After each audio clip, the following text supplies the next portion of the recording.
Assalamualaikum warahmatullahi wabarakatuh. Apa khabar kepada semua sahabat-sahabat, brother-brother, sister-sister Adionko semua. Bagi salam tadi dah macam nak bagi syarahan pula. Alright. So, kita continue dengan video pada hari inilah. Tapi hari ini kita tak nak cerita pasal One Piece. Kita gerak pergi ke segmen Marvel. Kan? So, hari ni apa kita nak cerita pasal Marvel sebenarnya? Kalau korang tengok dekat tajuk kat bawah, kita akan ceritakan berkenaan dengan Hulk. Siapa tak kenal Hulk ni kan? Badan hijau-hijau besar-besar, kuat-kuat. Asal marah je muncul dia. Asal marah je muncul dia. Asal marah je muncul dia. Asal muncul je marah dia. Tak apalah. Alright. So, sebelum aku mulakan video aku pada kali ini, jangan lupa tekan butang subscribe dahulu. Tekan butang subscribe, tekan bell notification. Supaya korang boleh dapat video daripada channel Dionko every time kita orang upload. Dan jangan lupa juga untuk kepada korang yang selalu berada dengan selalu tengok video kita orang, jangan lupa juga untuk like and share our video.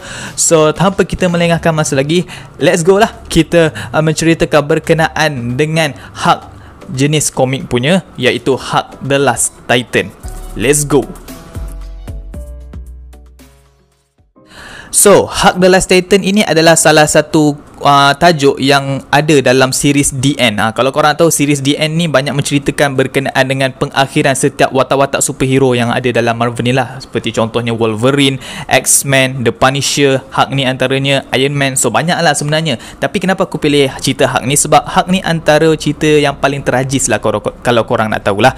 So macam mana tragisnya itu, so kita akan tengok sebentar lagi. Alright. So penceritaan Hulk dalam cerita ini mengambil alternate reality ataupun alternate universe lah, which is macam kita tahu kita, kalau korang tahu dalam dunia Marvel, kita ni duduk di Earth 666, Illuminati kau. Tapi dalam cerita Hulk ni ia mengambil alih Earth 2081. So berbezalah realitinya kan. So kita diperlihatkan watak Hulk dalam ni sebenarnya telah melangkaui lebih 200 tahun. Kenapa tiba-tiba dia boleh hidup begitu lama sampai 200 tahun? Ini disebabkan kerana sifat Hulk yang immortal sebenarnya. Kalau korang nak tahu, sebenarnya Hulk ini mempunyai sifat immortality, iaitu tak mati. Bukan tak mati sebenarnya, memang takkan matilah sebab dia immortal kan. Dan dia ini juga mempunyai sifat survivability yang sangat-sangat tinggi. So dia akan fight apa-apa saja kemungkinan untuk membuatkan dia matilah. Which is apa-apa yang membuatkan dia mati, dia akan pastikan yang dia boleh fight benda tu ataupun lari daripada situasi tersebut. Dalam masa yang sama juga, dia mempunyai satu kelebihan, iaitu kelebihan regeneration, ataupun orang kata tu macam Wolverine lah. Boleh orang kata tu tumbuhkan balik bahagian badan dia yang dah rosak, bahagian badan dia yang dah terluka. So itu antara kelebihan Hulk lah. Tapi dalam cerita ni kita diperlihatkan watak Bruce Banner yang sangat-sangat tua, which is yang macam aku beritahu tadi, iaitu umur dia dah lebih daripada 200 tahun. Keadaan dia yang sangat-sangat kurus kering, dengan rambut dia yang dah beruban panjang, muka dia yang dah berkedut. So sangat-sangat lah orang kata tu uzur lah keadaan dia kan. Tapi so disebabkan Hulk ni immortal, so dia drag sekali umur si Bruce Banner ni, menyebabkan tu yang sampai 200 tahun tu. Sian. Alright. So alkisahnya bermula apabila berlakunya satu peperangan yang disebabkan oleh satu kumpulan pengganas yang tak tahu pengganas tu datang daripada mana. Tiba-tiba melakukan satu orang kata tu peperangan ataupun melancarkan serangan terhadap bandar Las Vegas, di mana di situlah Bruce Banner tinggal sebenarnya. So pada waktu ini sangat-sangatlah kacau bilau. So disebabkan oleh keadaan yang sangat-sangat huru-hara tersebut, menyebabkan Hulk ni dia ambil inisiatif untuk take over badan Bruce Banner dan bawa lari Bruce Banner masuk ke dalam Gua Gamma. Iaitu kalau korang nak tahu, dalam komik Gua Gamma ini adalah tempat di mana first time di mana Bruce Banner dapatkan kuasa Hulk dia itu, kalau version komik lah. Dan apa yang terjadi selepas itu adalah Hulk telah pun menutup pintu gua tersebut dengan satu batu yang besar, atas tujuan untuk menghalang Bruce Banner daripada keluar daripada gua tersebut. Kau nampak tak betapa kejamnya Hulk ni? Dan korang jangan fikir pula macam mana Bruce Banner ni nak makan sebenarnya. Bruce Banner ni kalau dia tak makan sekalipun, dia boleh hidup sebenarnya. Disebabkan oleh Hulk ni, dia boleh mendapatkan tenaga dan dia boleh mendapatkan orang kata tu survivability. Dia tak perlu makan pun. Tapi kalau dia dah ada dalam Gua Gamma tersebut, dia menyerap semua radiasi-radiasi yang ada dekat situ. So disebabkan itulah, kalau Bruce Banner tak makan pun, dia still boleh hidup, disebabkan Hulk yang ada dalam diri dia. So disebabkan itulah, tak makan pun tak jadi masalah untuk si Bruce Banner ni kalau ikutkanlah sebenarnya. So Peperangan pun berlaku lah. So Bruce Banner yang duduk dalam gua ni tak tahu apa-apa terjadi kat luar. So dia tinggal dekat dalam gua tu dekat beberapa tahun. Tak diberitahu juga, tak dimentionkan beberapa tahun. Tetapi selang beberapa tahun selepas itu, tiba-tiba pintu gua tersebut terbuka dengan sendirinya. Yang ngengson matek ajis manis. Gitu. Tak, rupa-rupanya ada sebuah robot humanoid yang bernama Recorder sebenarnya telah membuka pintu gua tersebut. So pada waktu tu macam Bruce Banner ni macam orang kata tu dalam form manusia dia lah. Bruce Banner ni dalam bentuk form manusia dia, macam siapa tu? Siapa tu? Macam tu kan, tiba-tiba kan. So kedatangan Recorder ataupun humanoid tersebut telah pun seperti mengejutkan sebenarnya Bruce Banner, dan humanoid tersebut telah memberitahu bahawa tujuan dia datang ke bumi adalah untuk mengesahkan kepupusan manusia. So waktu ni Bruce Banner ingat yang humanoid ni macam main-main lah, macam nak menguji sebenarnya Bruce Banner ni.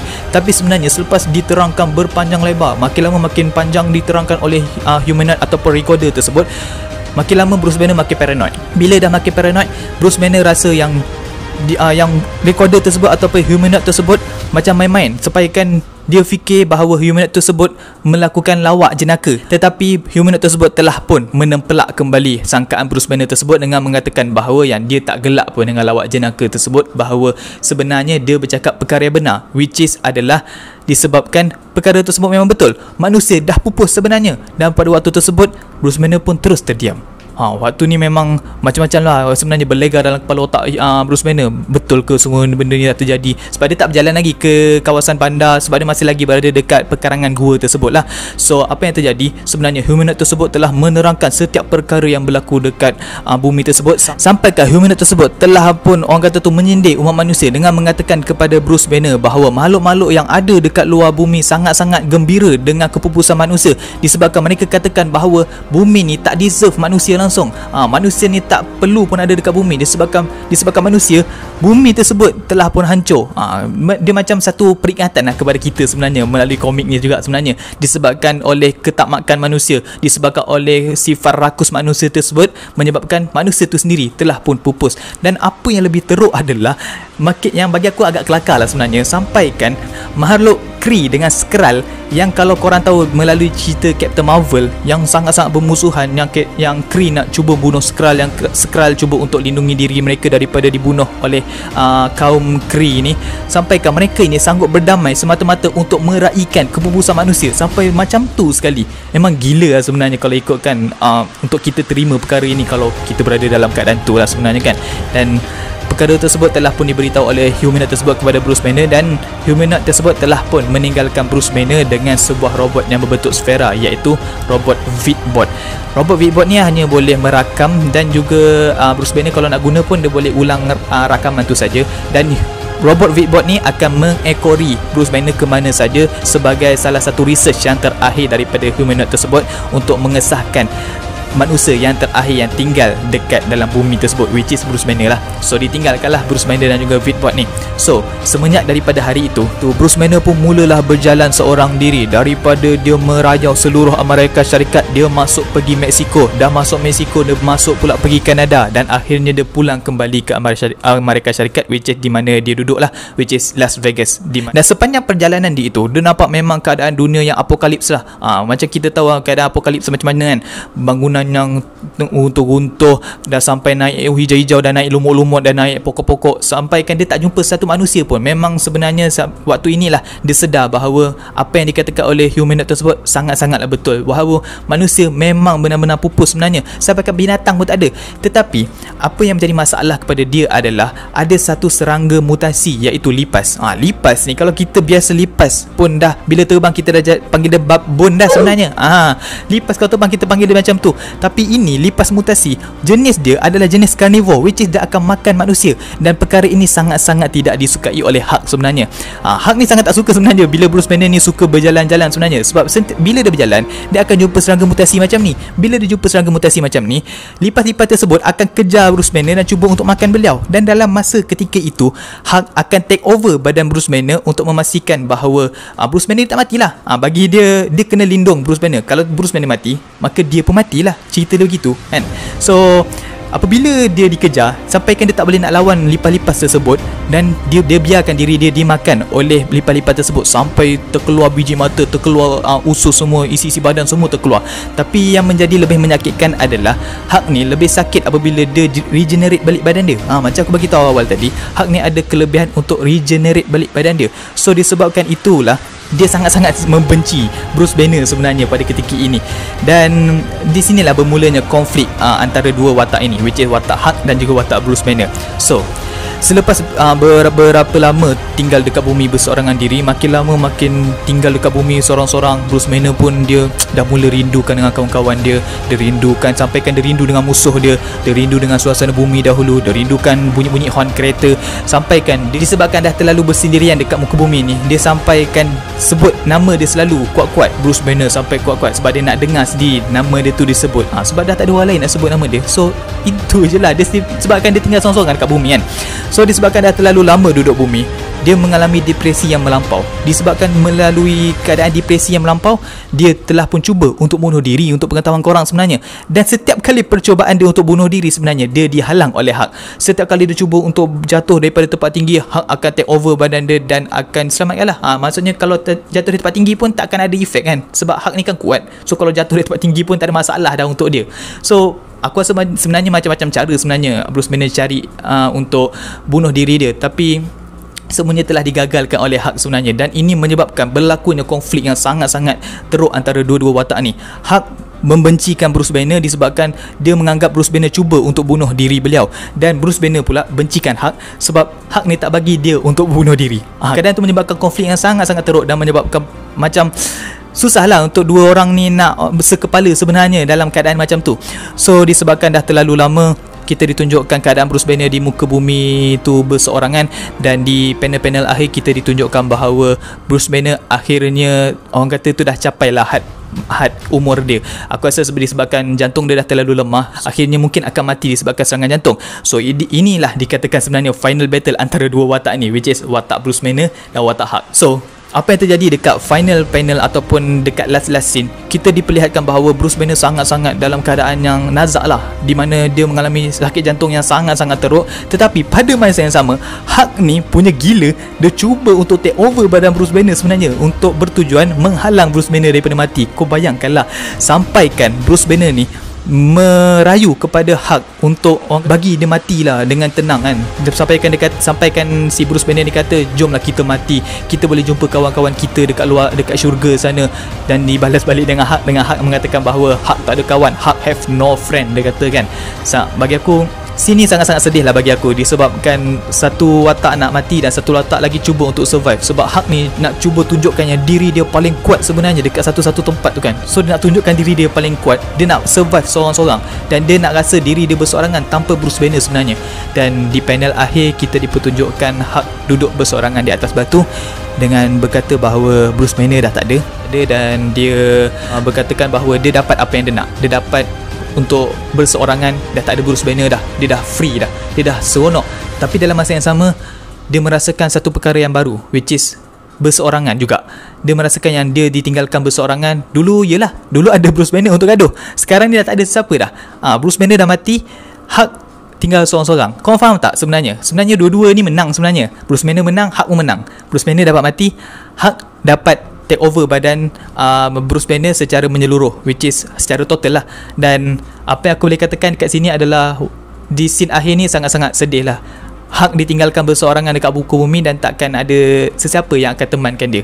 Dia dapat apa yang dia nak. Bagi aku watak Hulk ni antara watak yang sangat-sangat tragis lah untuk kita ceritakan dekat dalam komik ni, which is dia dapat apa yang dia nak, tapi dia tak puas hati dengan apa yang dia dapat tu. Disebabkan dia baru merasakan satu perasaan yang baru, which is perasaan berseorangan, dan perkara itu sangat-sangat tertanam dalam diri dia sebenarnya, dan sangat-sangat efek lah diri dia. Tapi kita tak tahulah apa jadi selepas itu, disebabkan cerita ni pun berakhir dengan begitu saja. Bruce Banner mati dan Hulk pun ditinggalkan berseorangan. Itulah dia pengakhiran kepada komik ni.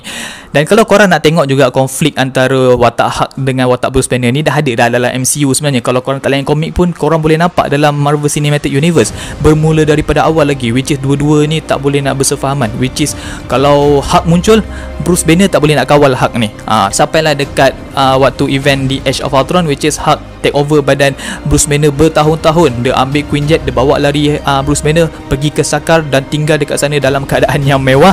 Dan sampai bertahun-tahun, sampaikan bila Thor jumpa balik Bruce Banner ingatkan yang dia masih lagi berada dekat sewaktu peperangan dengan Ultron lagi pada waktu ketika itu. Dan konflik tu makin lama makin teruk sewaktu di Infinity War, kalau korang sendiri perasan, which is selepas dia dikalahkan oleh Thanos, Hulk tak nak muncul-munculkan diri dia sampailah habis Infinity War.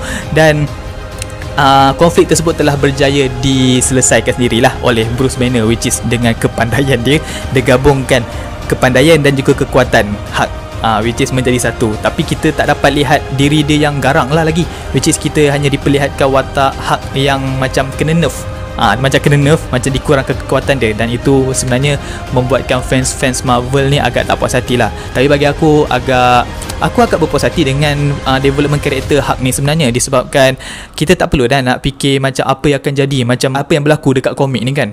Disebabkan itulah bagi aku pengakhiran ataupun apa yang berlaku kepada Hulk sekarang ni dekat Endgame sangat-sangatlah orang kata tu relevan bagi aku sebenarnya. So itu sajalah penceritaan Hulk The Last Titan daripada aku. So macam mana bagi korang sebenarnya untuk video kita orang pada kali ni? Interesting atau tidak? Kalau bagi korang tak interesting, aku tak tahulah, aku tak boleh nak buat apalah, sebab itu atas pendapat masing-masing kan. Tapi bagi aku cerita Hulk The Last Titan ni is an interesting story sebenarnya, sebab kita tahu macam mana satu watak yang immortal tu boleh mati, tapi rupa-rupanya Hulk tak mati pun. Yang mati Bruce Banner. Tapi korang tahulah macam mana tadi kan pengakhiran kepada Hulk kan. And aku harap korang enjoy video kita orang pada kali ini. Sebab itu saja daripada aku sebenarnya. So aku harap korang enjoy our video for this time. And apa-apa daripada korang, kalau korang rasa korang tak puas hati dengan video kita orang pada kali ini, korang boleh je komen dekat bawah. Kita orang mengalu-alukan korang untuk komen. And thank you guys kepada korang yang dah support channel kita orang daripada awal sampailah sekarang ni. And kepada korang yang baru sampai ke channel kita orang, jangan lupa tekan butang subscribe. Kepada korang yang tak subscribe pun boleh tekan butang subscribe, tekan bell notification supaya korang boleh dapat video daripada channel Dionco every time kita orang upload. Dan jangan lupa juga untuk like and share our video. And yeah, that's all for our video this time. So see you guys in the next video. Salam daripada Dionco. Assalamualaikum warahmatullahi wabarakatuh.